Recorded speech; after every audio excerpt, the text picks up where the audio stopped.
দয়ার নবীজি বিশ্ব নবী রহমাতুল লিল আলামিন রব্বুল আলামিনের দিকে মনোনিবেশ করে বলেন, আল্লাহ রব্বে জলিল ওগো মালিক, তুমি যে আল্লাহ আমাকে সত্য নবী বানাই পৃথিবীর মধ্যে প্রেরণ করেছো, তুমি আল্লাহ আমাকে আখির নবী বানাই পৃথিবীর মধ্যে প্রেরণ করেছো মাওলা। এখন তারা যে চ্যালেঞ্জ দিছে গো মালিক, ইশারা করার দায়িত্ব আমার, দ্বিখণ্ডিত করার দায়িত্ব তোমার। ওইদিকে যখন কথোপকথন হয়, অন্যদিকে চাঁদ চিন্তা করে আমি তো রাসূল সাল্লাল্লাহু আলাইহি ওয়াসাল্লামকে ভালোবাসি। নবীজি যখন আঙ্গুল দ্বারা ইশারা করবে, ভালোবাসার নজির দেখাইয়া নবীজির ভালোবাসার প্রমাণ করার একমাত্র মাধ্যম তো মুখ্যম সময় এখনই। নবীজি মুহাম্মদুর রাসূলুল্লাহ সাল্লাল্লাহু আলাইহি ওয়াসাল্লাম যেই মাত্র চাঁদ দ্বিখণ্ডিত করার জন্য আঙ্গুল দ্বারা ইশারা করছেন, ইশারা করতে দেরি হয়েছে, সাথে সাথে চাঁদ দ্বিখণ্ডিত হইয়া নবীজির ভালোবাসা দেখাইতে দেরি করে না।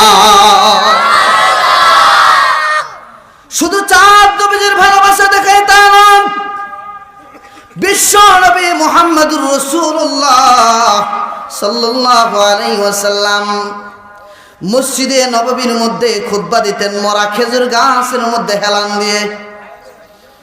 নবীজি বিশ্ব নবী মরা খেজুর গাছের মধ্যে হেলান দিয়ে খুতবা দেন। একজন মহিলা চিন্তা করছে, আমার একটা কৃতদাস আছে, সে কাঠমিস্ত্রির কাজ জানে, আমার অনেক বড় একটা গাছ আছে, গাছটা দিয়ে যদি সুন্দর একটা মিম্বর তৈরি করি, দয়ার নবীজি যদি ওই মিম্বরের মধ্যে বসে খুতবা দেন, কাল কিয়ামতের কঠিন ময়দানে রব্বুল আলামিনের কাছে বলতে পারবো, আল্লাহ আমার বানায়া দেওয়া মিম্বরের মধ্যে দয়ার নবীজি বসে খুতবা দিয়েছেন, এর উসিলায় আমাকে মাফ করে দাও। মহিলা চিন্তা করল, আমার যে গোলাম আছে, গোলামের মাধ্যমে যদি আমি সুন্দর একটা মিম্বর বানাইতে পারি। যেই চিন্তা সেইভাবে কাজ করছে। গোলামকে বলছে সুন্দর একটা মিম্বর বানাও, বলছে, বলার পরে বানাইছে। বানানোর পরে মসজিদে নববীর মধ্যে যখন মিম্বরটা চলে গেছে, নবীজি মুহাম্মদুর রাসূলুল্লাহ সাল্লাল্লাহু আলাইহি ওয়াসাল্লাম যে মাত্র খুতবা দেওয়ার জন্য মিম্বরের মধ্যে গেছেন, খুতবা দেওয়ার জন্য যেই মাত্র দাঁড়াইছেন, খুতবা শুরু হয়েছে, এমত অবস্থায় দেখা যায় বাচ্চারা যে এরকম কান্নাকাটি করে, ওই রকম কান্নার আওয়াজ কোথা থেকে যেন ভেসে আসে। এক রাওয়ায়াতের মধ্যে আসছে, নবীজি যখন খুতবা দেওয়া শুরু করছেন, তখন ঘোড়ার হেনহেনানি আওয়াজের মতো এরকম কান্নার আওয়াজ হয়। ইবনে আব্বাস রাদিয়াল্লাহু তাআলা আনহু, আব্দুল্লাহ ইবনে আব্বাস রাদিয়াল্লাহু তাআলা আনহু উনি বর্ণনা করেন, আমি নিজের কানে শুনেছি বাচ্চারা কোনো কিছুর আবদার করলে যে এরকম কান্নাকাটি করে, আবদার পূরণ হওয়ার আগ পর্যন্ত যেরকম কান্না করতেই থাকে। এমত অবস্থায় আমি চিন্তা করলাম, দয়ার নবীজি, আমি খেয়াল করে দেখলাম নবীজি মিম্বরের মধ্যে দাঁড়ায়া খুতবা দিতেছেন, এমত অবস্থায় বাচ্চারা কান্না করার মতো অবস্থা শুরু হয়ে গেছে।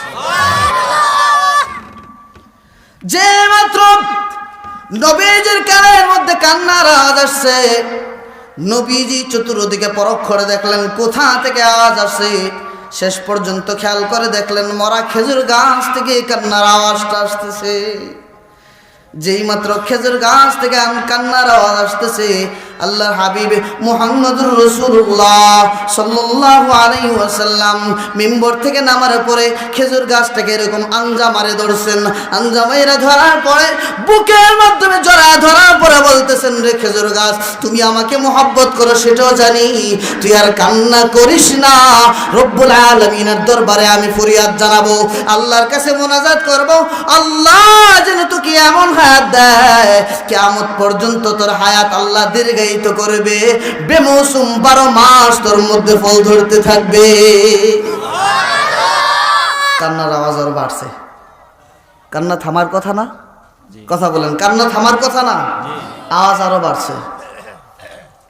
যতক্ষণ পর্যন্ত দয়া নবীজি মিম্বর ছাইরা গাছের মধ্যে খেলান দিয়ে যেই মাত্র আল্লাহ রাসূল খুতবা দেওয়া শুরু করছেন, যতক্ষণ পর্যন্ত খুতবা দেওয়া শুরু করেন নাই, ততক্ষণ পর্যন্ত কান্না চালায় গেছে।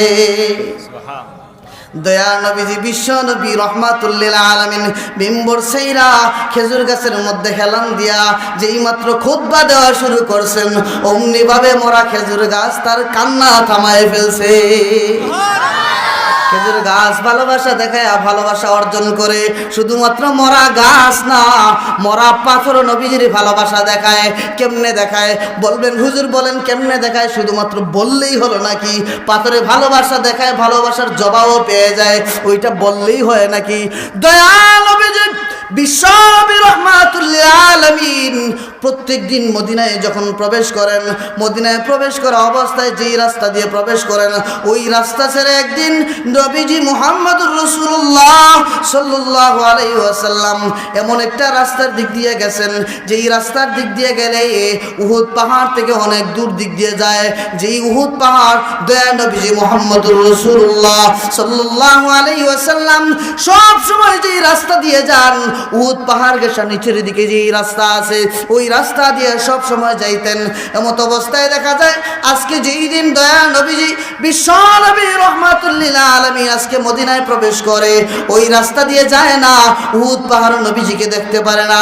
অমনি ভাবে জিবরাইল আলাইহিস সালাতু ওয়াস সালাম আল্লাহ পাক রব্বুল আলামিন নবীজির কাছে জিবরাইলকে পাঠায়া বলেন, জিবরাইল যাও আমার বন্ধুকে বলো যে এই রাস্তা দিয়ে যায়, ওই রাস্তা ত্যাগ করে প্রত্যেক দিন যে রাস্তার দিকে যায় ওই রাস্তা দিয়ে যাওয়ার জন্য। জিবরাইল এসে যখন বলছে ইয়া রাসূলুল্লাহ ইয়া হাবিবাল্লাহ সব সময় মদিনায় প্রবেশ করেন যেই রাস্তা দিয়া, ওই রাস্তা দিয়ে যাওয়ার জন্য আল্লাহ বলছেন, নবীজি বলছেন কেন যাব ওই দিক দিয়া, কেন, কারণটা কি? বলতেছে ইয়া রাসূলুল্লাহ ইয়া হাবিবাল্লাহ আপনি সব সময় উহুদ পাহাড় ঘেঁষা যেই রাস্তা আছে ওই রাস্তা দিয়ে তো যাতায়াত করেন, আপনার নুরানি চেহারা দেখার পরে তার অশান্ত হৃদয়টা শান্ত করে।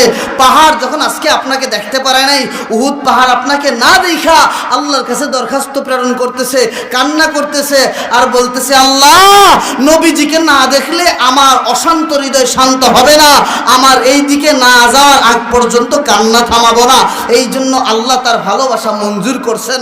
আল্লাহ তার ভালোবাসার কথা কবুল করে নিয়ে, ভালোবাসা কবুল করে নিয়ে আপনাকে বলছেন এই রাস্তা ছেড়ে ওই রাস্তা দিয়ে যাওয়ার জন্য, যাতে আপনাকে দেখে তার অশান্ত হৃদয়টাকে শান্ত করতে পারে।